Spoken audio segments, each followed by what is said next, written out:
नमस्कार, मैं डॉक्टर सुधा रानी Singh, associate professor Hindi. आज हम पढ़ेंगे बीए तृतीय वर्ष के पाठ्यक्रम से आधुनिक काल के प्रयोगवादी कवि भवानी प्रसाद मिश्र की प्रसिद्ध रचना गीत फरोश। फरोश का अर्थ होता है बेचने वाला। गीत फरोश का अर्थ है गीत बेचने वाला। 29 मार्च सन 1913 को मध्य प्रदेश के होशंगाबाद जिले के ग्राम टिकरिया में जन्मे भवानी प्रसाद मिश्र कवि और लेखक के रूप में भवानी भाई के नाम से जाने जाते थे। इन्हें अज्ञेय के दूसरे तार सप्तक में एक साथ कई कविताएं छपने से साहित्य जगत में बहुत सम्मान और प्रसिद्धि प्राप्त हुई। मिश्र जी का दूसरे तार सप्तक में ही सन 1956 में गीत फरोश नाम से प्रसिद्ध काव्य संग्रह प्रकाशित हुआ, जिससे इनकी ख्याति और भी ज्यादा बढ़ गई। इसी काव्य संग्रह में संकलित है इनकी व्यंग्यात्मक शैली में लिखी गई रचना गीत फरोश। यह चर्चित रचना मिश्र जी के अभावपूर्ण और संघर्षमयी जीवन का गीत है।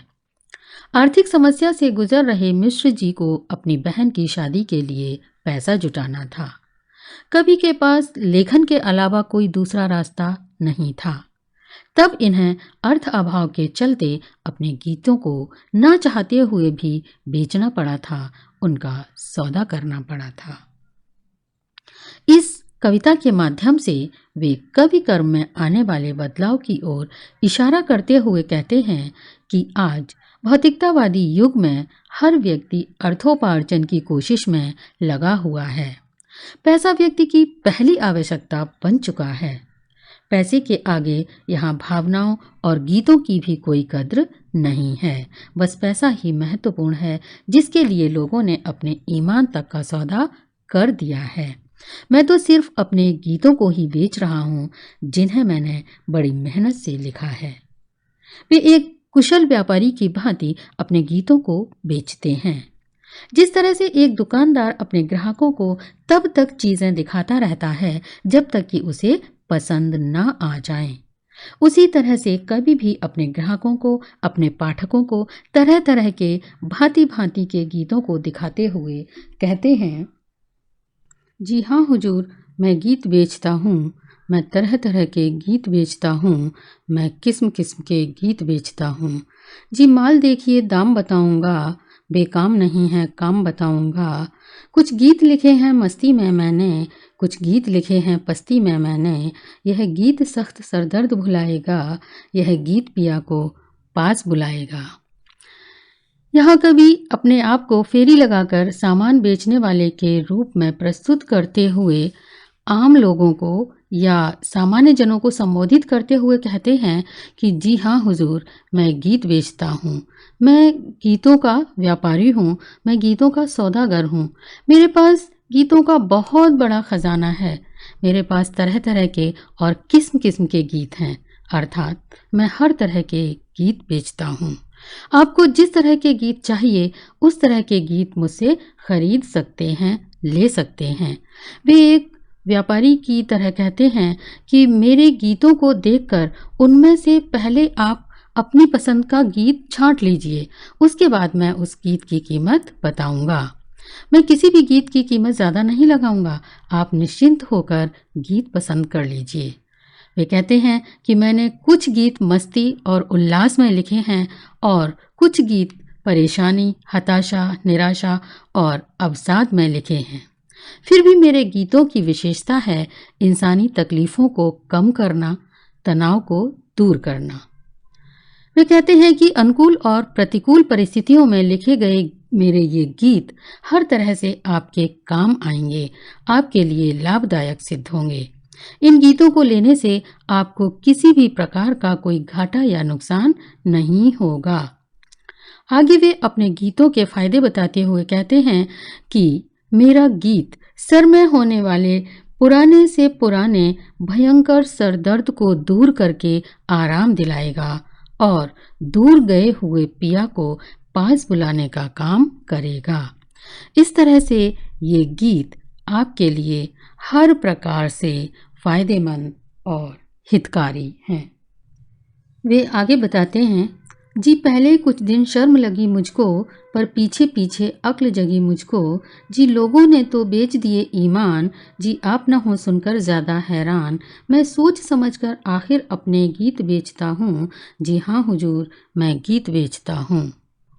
इन पंक्तियों में मिश्र जी अपनी मन स्थिति का वर्णन करते हुए कहते हैं कि शुरू शुरू में मुझे अपने सुख और आनंद के लिए लिखे गए इन गीतों को बेचने में बहुत शर्मिंदगी महसूस हुई।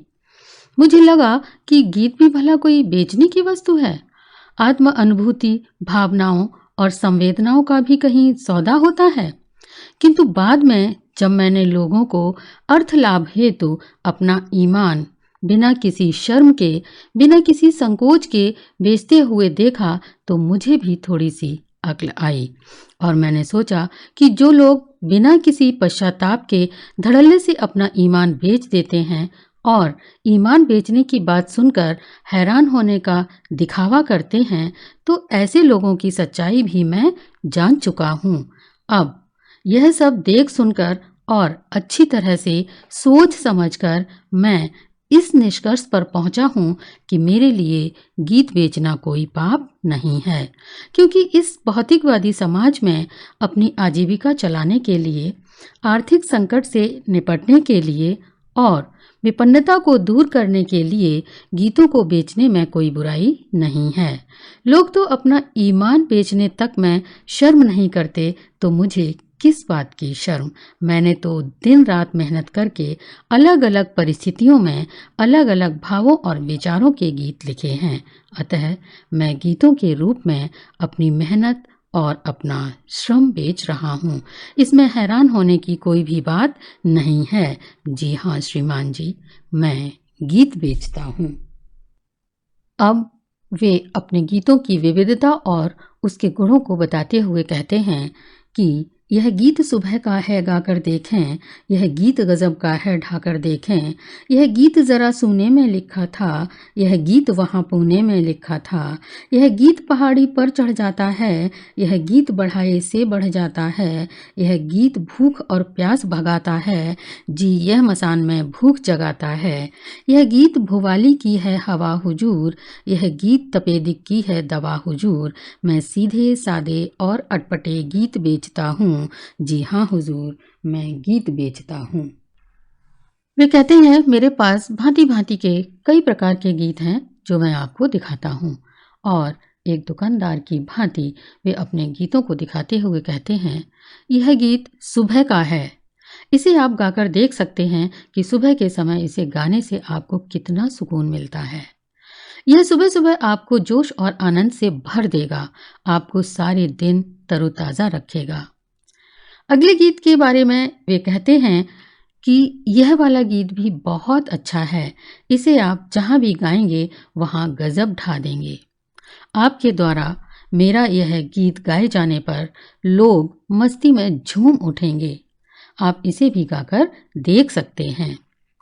अलग अलग स्थिति परिस्थिति और मन स्थिति में लिखे गए गीतों के बारे में वे आगे कहते हैं कि यह गीत ज़रा सूने में लिखा था, अर्थात उदासी और निराशा के समय लिखा गया यह गीत गाकर आप अपने मन की उदासी और निराशा को दूर करके अपने मन को हल्का कर सकते हैं। अगले गीत के बारे में वे कहते हैं कि यह गीत पुणे में लिखा था, अर्थात यह गीत आधुनिकता लिए हुए है, क्योंकि इसे पुणे जैसे शहर में लिखा गया था। अगले गीत के बारे में वे कहते हैं यह गीत पहाड़ी पर चढ़ जाता है, अर्थात इस गीत की विशेषता यह है कि यह लोगों के मन में शक्ति का संचार करता है, उत्साह और उमंग जगाता है, जिसे गाते गाते लोग ऊंची ऊंची पहाड़ियों पर भी बड़ी आसानी से चढ़ जाते हैं। और यह वाला गीत, यह हमारी मान्यताओं, परंपराओं और रीति रिवाजों से प्रेरित गीत है। इसे आप जितना चाहें उतना बढ़ा सकते हैं। आगे मिश्र जी कहते हैं कि ये वाला जो गीत है वह भक्ति गीत है। इसे गाकर व्यक्ति अपने आराध्य के प्रति इतना लीन हो जाता है कि भूख प्यास खाना पीना सब भूल जाता है। और यह वाला गीत, यह श्रृंगार परक गीत है। इसे गाने से व्यक्ति की भूख जाग जाती है। कवि का अगला गीत प्रकृति गीत है जिसमें उन्होंने भुवाली की शुद्ध और रोगनाशक वायु का वर्णन करते हुए कहा है कि जिस प्रकार भुवाली की हवा तपेदिक रोग में लाभदायक होती है, उसी प्रकार मेरा यह गीत तन मन को स्वस्थ रखकर दुख दर्द और पीड़ा को दूर करने वाला है। जी और गीत भी हैं दिखलाता हूँ, जी सुनना चाहें आप तो गाता हूँ, जी छंद और बेछंद पसंद करें, जी अमर गीत और वे जो तुरंत मरें। न बुरा मानने की इसमें क्या बात, मैं पास रखे हूँ कलम और दवात। इनमें से भाई नहीं नए लिख दूँ, जी नए चाहिए नहीं गए लिख दूँ। यहाँ पर कवि अपनी कविता के खरीदारों और ग्राहकों से कहते हैं कि यदि आपको मेरे गीतों के खजाने में से कोई भी गीत पसंद नहीं आ रहा है तो इसमें चिंता करने की कोई बात नहीं है, क्योंकि मेरे पास और भी बहुत सारे गीत हैं। मैं उनमें से आपको दिखला देता हूँ। निश्चित रूप से कोई ना कोई गीत पसंद आ जाएगा। और यदि आपको मेरे गीतों की लय, सुर, ताल पर कोई संदेह है तो मैं आप द्वारा पसंद किए गए गीत को गाकर भी सुना सकता हूँ। ये पूरी तरह से जांचे और परखे हुए गीत हैं, बात आपकी पसंद की है। यदि आप छंद युक्त गीत लेना चाहते हैं तो वह भी मेरे पास है, और यदि छंद मुक्त गीत लेना चाहते हैं तो वह भी मेरे पास मिल जाएगा। मेरे पास लंबे समय तक हर परिस्थिति में गाए जाने वाले अमर गीत भी हैं और क्षणिक प्रभाव वाले ऐसे गीत भी हैं जो बहुत लंबे समय तक अपना प्रभाव नहीं दिखा सकते। मिश्र जी हर हाल में अपना सामान बेचने के लिए समझौतावादी दृष्टिकोण अपनाते हुए कहते हैं कि यदि आपको इनमें से भी कोई गीत पसंद नहीं आ रहा है तो इसमें सकचाने की कोई बात नहीं है। आप बिना किसी संकोच के अपनी पसंद मुझे बता सकते हैं। इसमें बुरा मानने की भी कोई बात नहीं है। मेरे पास कलम और दवात है। आप गीत के प्रति अपनी इच्छा मुझे बताएं, मैं बिना किसी दिक्कत और परेशानी के हर तरह का गीत आपके लिए लिखकर दे दूंगा। यदि आप नया गीत चाहते हैं तो नया लिख दूंगा, और यदि नया भी पसंद ना आए, पुराना गीत लिखवाना चाहते हैं तो वह भी मैं आपके लिए लिख दूंगा। मैं अपनी आजीविका चलाने के लिए गीतों का व्यापार करता हूँ। मेरे पास हर तरह के गीत हैं जिन्हें मैं बेचता हूँ। इन दिनों का दोहरा है कवि धंधा, हैं दोनों चीज़ें व्यस्त कलम कंधा।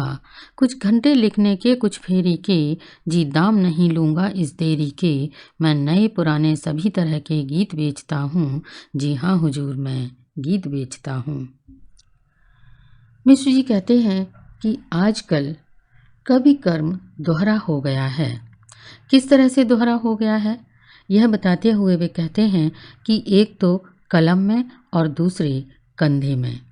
कभी पहले कलम से गीत लिखता है और फिर उन गीतों की गठरी को कंधे पर लाद कर फेरी वाले की तरह बेचता फिरता है। अतः कलम और कंधा आजकल दोनों ही व्यस्त हो गए हैं। वे कहते हैं कि मुझे कुछ घंटे का समय गीत लिखने में लगता है और कुछ घंटे का समय उन लिखे हुए गीतों को फेरी लगाकर बेचने में लग जाता है। किंतु आप इस बात से बिल्कुल निश्चिंत रहिए, मैं इस देरी के लिए आपसे कोई अतिरिक्त कीमत नहीं वसूलूंगा। मैं तो नए और पुराने सभी तरह के गीत बेचता हूँ। जी हाँ श्रीमान जी, मैं गीत बेचता हूँ। मैं गीतों का सौदा करता हूँ। जी गीत जन्म का लिखूं मरण का लिखूं, जी गीत जीत का लिखूं शरण का लिखूं। यह गीत रेशमी है यह खादी का, यह गीत पित्त का है यह बादी का। कुछ और डिज़ाइन भी हैं ये इल्मी, यह लीजिए चलती चीज़ नई फिल्मी। यह सोच सोच कर मर जाने का गीत, यह दुकान से घर जाने का गीत। इन पंक्तियों में कवि भवानी प्रसाद मिश्र अपने गीतों की विविधता पर प्रकाश डालते हुए कहते हैं कि मैं केवल उन्हीं गीतों को नहीं बेचता हूँ जो मेरे पास पहले से लिखे हुए रखे हैं, अपितु ग्राहक की मांग और इच्छा के अनुरूप मैं नए गीत भी लिखता हूँ। आप बताइए आपको कैसा गीत चाहिए, जन्म या मृत्यु का, जीत का या शरण पाने का। मैं हर तरह का गीत आपके लिए लिख सकता हूँ। यदि आप रेशमी गीत चाहते हैं तो वह भी मैं लिख दूंगा, और यदि राजनैतिक गीत चाहते हैं तो खादी का गीत भी लिख दूंगा। यदि आपका पित्त ठीक नहीं है, अर्थात आप हर परिस्थिति का सामना बखूबी नहीं कर सकते, तो मैं सार्वभौमिक गीत लिख दूंगा जो आपको पच जाए, अर्थात आपको अच्छा लगे। और यदि आपको कुछ चीज़ें आसानी से हजम नहीं होती, नहीं पचती, तो मैं उन हानिकारक चीज़ों को हटाकर सहज पचने वाला गीत लिख दूंगा। और यदि इनमें से भी कोई गीत आपको पसंद न आया हो, तो मेरे पास गीतों के और भी बहुत सारे डिज़ाइन हैं जो मैं आपको दिखाता हूँ। ये देखिए, ये इल्मी गीत है जो इल्म सिखाने के काम आता है। और अगर यह भी ना भाए तो ये बिल्कुल नया फिल्मी गीत ले लीजिए। आजकल ये खूब प्रचलन में है।